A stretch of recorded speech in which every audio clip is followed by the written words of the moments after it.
اعوذ باللہ من الشیطان الرجیم بسم اللہ الرحمن الرحیم الحمد للہ رب العالمین والصلاة والسلام علی اشرف الانبیاء والمرسلین وآلہ الطیبین الطاہرین اعوذ باللہ من الشیطان الرجیم فارتقب یوم تأتی السماء بدخان مبین یغشی الناس ھذا عذاب علیم۔ سورہ دخان آیت 10۔ بس آپ اس دن کا انتظار کریں جب آسمان نمایاں دھواں لے کر آئے گا، جو لوگوں پر چھا جائے گا، یہ عذاب دردناک ہوگا۔ فارتقب، رسالت مآب صلی اللہ علیہ وآلہ وسلم سے خطاب ہے کہ آپ انتظار کریں اس دن کا کہ جس دن میں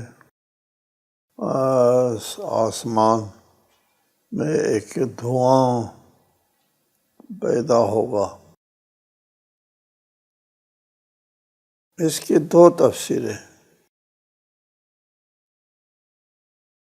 پہلی تفسیر یہ ہے کہ رسول اللہ کی مخالفت جب بڑھ گئی تو آپ نے کفار قریش کے خلاف بد دعا کی۔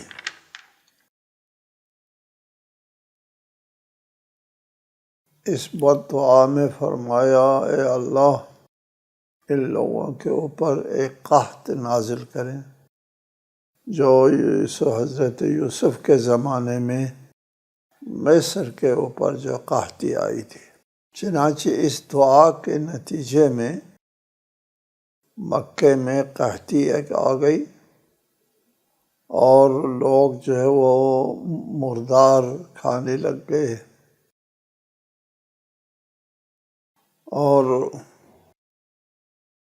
بھوک سے نڈھال ہو کر کے ان کی آنکھوں کے اوپر جو ہے وہ ایسا پردہ چھا گیا کہ آسمان دھواں ہی دھواں نظر آتا ہے۔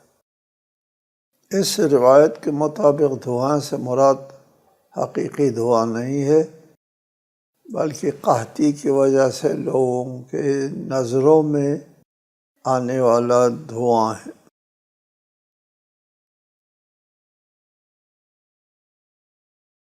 دوسری تفسیر یہ ہے کہ یہ قیامت کے دن کی بات ہے۔ قیامت کے قریب چند اس قسم کے علامات ہیں، اس میں سے ایک دعا ہے۔ قیامت قریب ہونے کی علامات میں سے ایک علامت یہ ہے کہ آسمان پر دھواں چھا جائے گا۔ چنانچہ امامیہ و غیر امامیہ مصادر میں ہے کہ دھواں قیامت کے قریب ہونے کی علامت ہے۔ اہل سنت کے مآخذ میں آیا ہے قیامت کی علامات میں سے سورج کا مغرب سے طلوع کرنا، دھواں، دابۃ الارض، یاجوج و ماجوج کا خروج، حضرت عیسیٰ کا نزول، عدن سے آگ کا نکلنا اور جزیرہ عرب میں زمین کا دھنسنا شامل ہے۔ امامیہ مآخذ میں ان مذکورہ علامات بھی امامیہ مآخذ میں بھی ہے، لیکن امامیہ مآخذ میں دو باتوں کا اضافہ ہے۔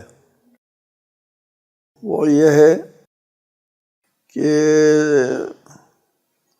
سفیانی کا خروج، دجال کا خروج، اور پھر حضرت امام مہدی عجل اللہ تعالی فرجہ کا ظہور۔ یہ تین باتیں ہیں، سفیانی، دجال اور امام کا ظہور۔ یہ دو تفسیریں ہیں، لیکن ہم پہلی تفسیر کو ترجیح دیتے ہیں، اس لیے کہ آیت کا جو ہے آگے جا کر سیاق و سباق بتاتا ہے کہ قیامت کے نزدیک کی بات نہیں ہے، بلکہ دنیا میں یہ واقعہ پیش آئے گا۔ لوگ کہیں گے ربنا اکشف عنا العذاب انا مؤمنون، لوگ کہیں گے اللہ اس عذاب کو ہٹا دے، ہم ایمان لے آئیں گے۔ قیامت کے دن ایسی نوبت نہیں آتی کہ اس عذاب کو ہٹا دے ہم ایمان لائیں گے، وہاں ایمان لانے کی گنجائش نہیں۔ جواب میں آئے گا انا لہم الذکریٰ وقد جاءہم رسول مبین، ان کے لیے نصیحت کہاں سود مند ہوگی جبکہ ان کے پاس واضح بیان کرنے والا رسول آیا تھا۔ یہ لوگ نصیحت دینے والے نہیں ہیں، اور دعا کی جو بلا ہے، قحطی ہے، اس قحط اور بلا کے ہٹنے کے بعد بھی یہ لوگ اپنے کفر پر ڈٹے رہیں گے۔ ثم تولوا عنہ وقالوا معلم مجنون، پھر منہ پھیرا اس عذاب کے ہٹانے کے بعد بھی، اور کہا کہ یہ رسول نہیں ہے، یہ مجنون ہے، دیوانہ ہے۔ لیکن معلم، تعلیم یافتہ دیوانہ ہے۔ الزام لگانے والے کو جب پتہ نہ ہو کہ میرے الزام جو ہے وہ قابل قبول ہے یا نہیں ہے، وہ اندھے ہوتے ہیں، اپنے اندھا پن میں الزام لگاتے ہیں۔ ورنہ مجنون کو تعلیم نہیں دی جا سکتی، مجنون اس قابل نہیں ہوتا اس کو تعلیم دی جائے۔ معلم مجنون، آپ مجنون کو کچھ نہیں پڑھا سکتے، وہ اس کا اہل نہیں ہوتا کوئی باہر سے کوئی بات اخذ کرے اپنے دماغ میں بیٹھائے، مجنون ہوتا ہے وہ۔ لہٰذا ان کے جو الزام ہے اس الزام کے اندر یہ جواب موجود ہے کہ یہ الزام بے بنیاد ہے، مجنون معلم ہوتا نہیں ہے۔ بہرحال یہ الزام جو ہے اس وقت کے جو مشرکین ہے، دشمن، وہ خود جاہل ہوتے تھے، ان پڑھ ہوتے تھے، جنگلی ہوتے تھے، ان کو نہیں پتہ تھا، اس وجہ سے وہ معلم مجنون، تعلیم یافتہ مجنون کہہ دیا۔ ان کو نہیں پتہ کہ مجنون تعلیم یافتہ نہیں ہو سکتا۔ لیکن یہ مغرب والے جو دشمن اسلام ہے، وہ اسلام کے رسالت مآب صلی اللہ علیہ وآلہ وسلم کو پیغمبر تسلیم نہیں کرتے۔ وہ کیا کہتے ہیں؟ وہ کہتے ہیں کہ یہ محمد جو ہے وہ نابغہ تھے، نابغہ روزگار، اور وہ نابغہ ہونے کی وجہ سے انہوں نے اپنے جو پسماندگی ہے اس کو دور کرنے کے لیے قیام کیا، اور یہ بات گھڑ دی کہ میرے اوپر وحی نازل ہوتی ہے کہ میں اللہ کی طرف سے ہوں۔ وہ نابغہ تھے، وہ رسول نہیں تھے، وہ یہ الزام لگاتے ہیں۔ بہرحال ایک پہلے الزام میں یہ ہے کہ وہ مجنون تعلیم یافتہ نہیں ہو سکتا۔ دوسرا جو مغرب والے الزام لگاتے ہیں اس میں یہ ہے کہ اگر محمد صلی اللہ علیہ وآلہ وسلم نابغہ تھے تو اس قسم کے نابغے اور بھی ہوتے ہیں، وہ بھی ایسا کلام پیش کر سکتے تھے، کیوں نہیں کیا؟ بہرحال انا کاشف العذاب قلیلا انکم عائدون، ہم تھوڑا سا عذاب ہٹا دیتے ہیں۔ انا کاشف العذاب قلیلا، تھوڑا سا عذاب ہٹا دیتے ہیں۔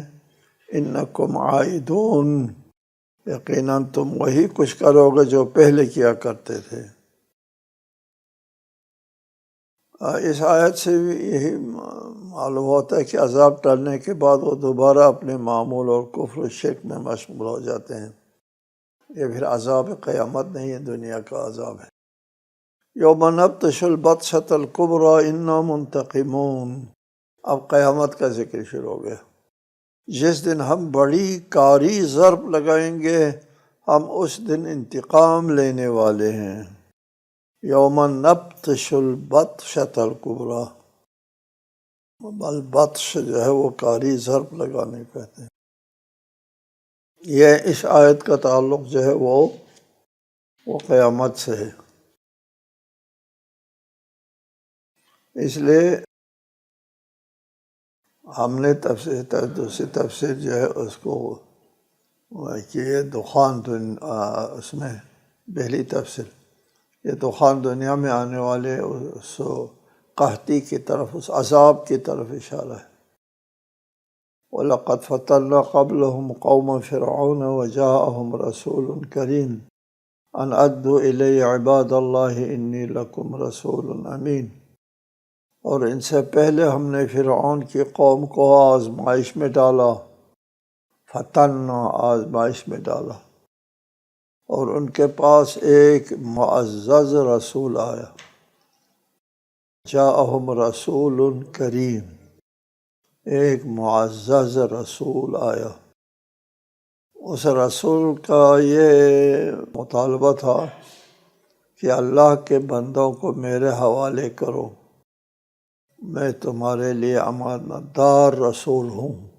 اللہ کے بندوں کو میرے حوالے کرو کا مطلب یہ ہے کہ مصر میں بنی اسرائیل کو غلام بنا کر کے رکھا گیا تھا، ان سے مشقت لیتے تھے، ان سے کام لیتے تھے اور ذلیل اور خوار کر کے رکھتے تھے۔ مقامی لوگوں کو قبطی کہتے ہیں، اور یہ ان کے مقابلے میں اسرائیلی جو ہے وہ نوکر شمار ہوتا تھا، اور وہ ان سے کام لیتا تھا عذاب میں، اور ذلیل رسوا کر کے کام لیتے تھے۔ تو حضرت موسیٰ کا یہ وہ تھا،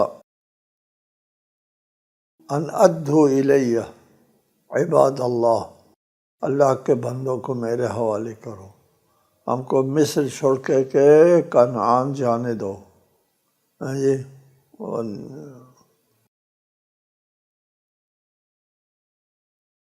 اس زمانے میں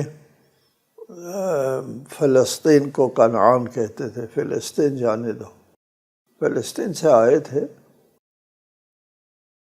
حضرت یوسف کو بھائیوں نے فروخت کیا تھا، تو حضرت یوسف غلام بن کر کے مصر آئے، اور پھر حضرت یوسف کو جیل میں ڈال دیا۔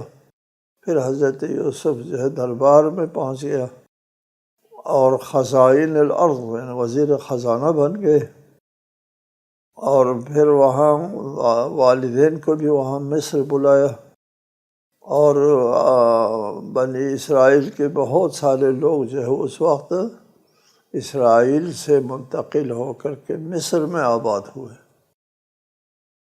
اس طرح اسرائیلی بہت زیادہ پھلے پھولے وہاں پہ، اور فرعونیوں کے تسلط بڑھنے کے بعد اسرائیلیوں کو بہت عذاب میں رکھا۔ تو حضرت موسیٰ کا مدعا یہ تھا کہ اسرائیلیوں کو جانے دو اپنے وطن۔ سورہ شعراء میں کہا ان ارسل معنا بنی اسرائیل، بنی اسرائیل کو ہمارا ساتھ بھیج دے، جانے دے۔ انی لکم رسول امین، میں تمہارے لیے امانت دار رسول ہوں، بنی اسرائیل کو میرے حوالے کرو کا مطالبہ کوئی دھوکہ نہیں ہے، اس میں کسی قسم کی خیانت کا شائبہ نہیں ہے، یہ بنی اسرائیل کو اپنے وطن واپس جانے دے۔ وَأَن لَا تَعْلُوا عَلَى اللَّهِ إِنِّي آتِيكُم بِسُلْطَانٍ مُبِينٍ، اور حضرت موسیٰ نے کہا اور اللہ کے مقابلے میں برتری دکھانے کی کوشش نہ کرو، لا تعلوا علی اللہ، میں تمہارے پاس واضح دلیل لے کر آیا ہوں۔ فرمایا اللہ تعالی علی اللہ، میں اللہ کا رسول ہوں، مجھ سے برتری دکھانے کی علاوہ یہ ہے کہ وہ اللہ تعالیٰ کے خلاف برتری دکھانے کی کوشش ہے۔ میں تمہارے پاس واضح دلیل لے کر آیا ہوں، سلطان مبین، واضح دلیل۔ حضرت موسیٰ کی عصا اور ید بیضاء، یہ وہ دو واضح دلیل تھے۔ اور اس کے علاوہ باقی قرآن مجید میں فی 9 آیات 9 معجزات دکھائے حضرت موسیٰ نے، لیکن وہ باز نہیں آیا فرعون اور فرعونی۔ وَإِنِّي عُذْتُ بِرَبِّي وَرَبِّكُمْ أَن تَرْجُمُونِ وَإِن لَّمْ تُؤْمِنُوا لِي فَاعْتَزِلُونِ، اور میں اپنے رب اور تمہارے رب کی پناہ میں آ گیا ہوں اس بات سے کہ تم مجھے سنگسار کرو۔ فرعونیوں تم مجھے سنگسار نہیں کر سکتے۔ وَإِن لَّمْ تُؤْمِنُوا لِي فَاعْتَزِلُونِ، اگر تم مجھ پر ایمان نہیں لاتے تو مجھ سے دور رہو۔ معتزل یعنی عزلت، دور رہو، الگ تھلگ ہو جاؤ۔ یہاں پہ اس بات کا بھی خدشہ تھا، حضرت موسیٰ کو قتل کرنے کا بھی پروگرام بنایا تھا، نہیں ہو سکا۔ اس آیت سے پتہ چلتا ہے سنگسار کرنے کا خیال تھا کہ فرعون ہے، فرعونی طاقت ہے، اس فرعونی طاقت کے مقابلے میں موسیٰ کی کوئی حیثیت نہیں ہے۔ موسیٰ ایک غلام قوم کا فرد ہے، بنی اسرائیل غلام، مصر میں غلام قوم کا فرد ہے، اور اس کے خلاف ہم جو چاہیں کر سکتے۔ حضرت موسیٰ نے ادھر کہا کہ نہیں کر سکتا۔ وَإِنِّي عُذْتُ بِرَبِّي وَرَبِّكُمْ أَن تَرْجُمُونِ، میں اللہ کے پناہ میں آیا ہوں، تم نہیں کر سکو گے۔ اللہ تعالیٰ نے پھر وہ وادی سینا میں وحی جب نازل کی تھی شروع میں، اور وہاں پر حکم ہوا تھا اذهب إلى فرعون إنه طغى، فرعون کی طرف جاؤ، تو حضرت موسیٰ نے وہاں خوف کا اظہار کیا تھا، تو فرمایا لا تخافا إنني معكما أسمع وأرى، خوف نہ کرو، میں تمہارے ساتھ سن اور دیکھ رہا ہوں، یہ میری نظروں کے سامنے تم ہوں گے، تمہیں کچھ نہیں کر سکتے تمہارے خلاف۔ فدعا ربه أن هؤلاء قوم مجرمون فأسر بعبادي ليلا إنكم متبعون، بس موسیٰ نے اپنے رب کو پکارا کہ یہ مجرم لوگ ہیں۔ اللہ نے فرمایا بس میرے بندوں کو لے کر رات کو چل پڑیں، یقیناً تم لوگوں کا پیچھا کیا جائے گا۔ جی اللہ تعالیٰ کی طرف سے حکم ہوا کہ وہ جانے نہیں دیتے آپ کو، آپ رات کو چل پڑے ہیں۔ جی حضرت موسیٰ نے تمام بنی اسرائیل کو بتا دیا کہ آج رات کی تاریکی میں ہم چل پڑیں گے، فرعون کو پتہ نہ چلے، اور انکم متبعون، تمہارا پیچھا کیا جائے گا، اور بعد میں پتہ تو چلے گا تھوڑی دیر بعد، صحیح فجر دن کی روشنی آنے پر پتہ چلے گا بنی اسرائیل کے سب لوگ چلے گئے۔ یہ ایک بہت عظیم اقدام تھا بنی اسرائیل کا کہ رات کو فرعون کے ہاں سے وہ چل پڑے فلسطین کی طرف آنے کے لیے۔ پھر اس آیت میں پورا واقعہ نہیں بتایا کہ دریا سامنے آ گیا، لفظ بحر ہے، بحر سمندر کو کہتے ہیں، لفظ قرآن مجید میں البحر ہے، اور لہذا سمندر ہے، اور سمندر کو شگافتہ چھوڑ دیجیے، ان کے لشکر یقیناً غرق ہونے والے ہیں۔ حضرت موسیٰ کے لیے حکم ہوا کہ آپ عصا مارے، عصا مارا تو سمندر پھٹ گیا اور راستہ بن گیا اور خشکی نکل آئی، اور پھر اس سے بنی اسرائیل جو ہے وہ گزر گئے، وادی سینا پہنچ گئے۔ اس طرف مصر کی زمین ہے اور اس طرف فلسطین کا علاقہ آتا ہے وادی سینا۔ یہ وادی سینا کی طرف نکل گئے، دریا شق ہے، راستہ کھلا ہے، تو حضرت موسیٰ سے کہا کہ وَاتْرُكِ الْبَحْرَ رَهْوًا، سمندر کو کھلا چھوڑ دو، رہوا کھلا۔ جی